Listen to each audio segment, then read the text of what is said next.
Artificial intelligence and quantum computing are coming together, and we know that's going to change the world. A little bit scary, actually. It's going to be so powerful.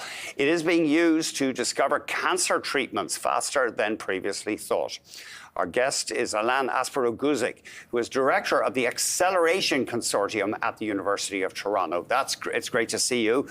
Before I ask you about the consortium, tell us what you're doing now. So you're using AI and quantum computing being super fast calculations, to identify types of cancer that are not amenable to drug treatment.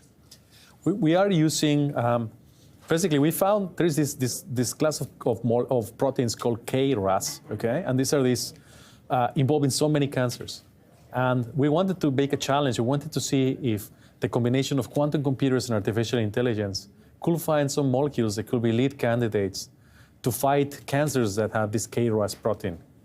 And so these molecules would target the protein and bind to it, perhaps? Exactly. Target and bind to it, and then change its behavior in such a way that the cell could die.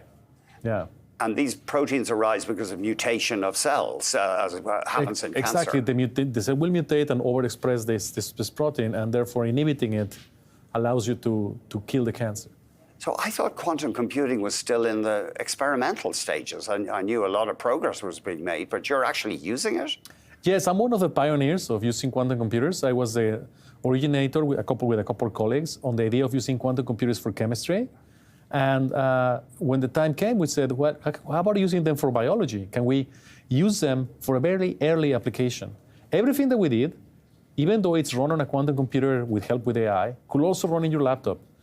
But happens to be the case that we use a quantum computer, right, as a demonstration that this technology can be scaled and employed together with AI. So it's the first time we use a quantum computer to actually do something useful in biology, even if the quantum computer is a small 16-qubit IBM quantum computer.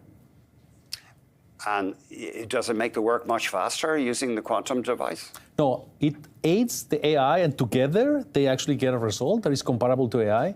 What was very cool about this study is that the first time that quantum computer can be introduced in the workflow, and the first time actually a quantum computation leads to something useful in biology. In this case, a real compound that we made and tested against the cancer target, that again was previously called undruggable.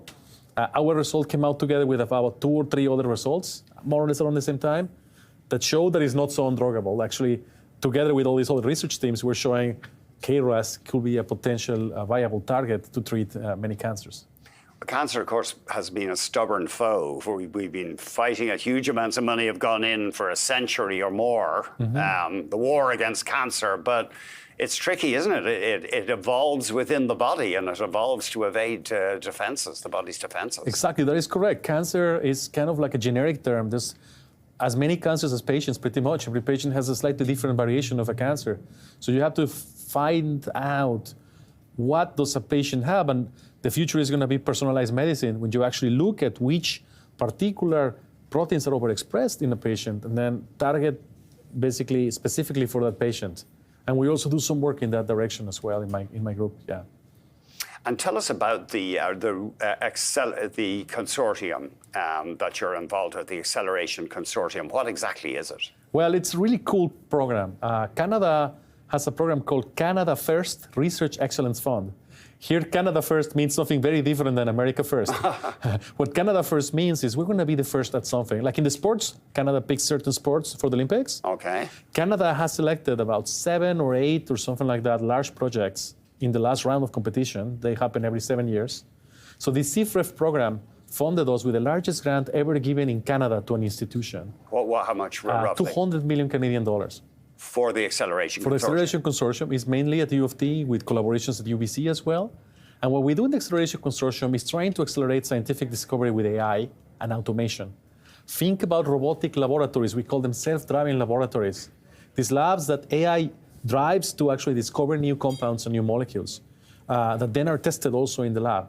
So if anybody wants to tour the University of Toronto, we have this set of staff scientists building these bottom-up self-driving laboratories for many different applications, ranging from energy all the way down to health and several other materials. Are you getting this thing where AI sometimes does results, but you just don't know how it did it? That is true. There is a gap between sometimes what it predicts and what you can explain, and that's called the explainable AI gap. It's pretty exciting. Yes, we're learning how to deal with it, and therefore there's a lot of work that we're doing nowadays in the consortium at large to have a lot of, it's called multimodal, many modes of information, like text, graphs, images, all together in a way that when the AI makes some prediction, we can actually backtrack and understand why it made such prediction and what is the confidence of that prediction. Because I've heard in chess, for example, the programs will make a move and even the grandmasters can't understand why it made the move. That's true. It's just that we humans have a lot of preconceived biases. And sometimes what we see is these computers are more playful and they explore spaces that we humans kind of like have rules that say, I shouldn't go there because that probably isn't that cool. I'll give you one example. In the University of British Columbia at U of T, we were trying to find a better coating material. A better coating material. Coating material for electronic components. Basically, it's a conducting coating. And we always say, this is the dopant, so very little of, and this is the host, a lot of it. Turns out AI found that if we reversed it, like the host became the dopant and the dopant became the host, it was also good material. But no human had thought about reversing the role, whereas AI says, well, I mean, to me, it's the same. I want to try that. That's amazing. So that's an example where AI kind of helps the scientists think a little bit outside of the box, because it's kind of like a child. It's kind of thinking a little bit creatively.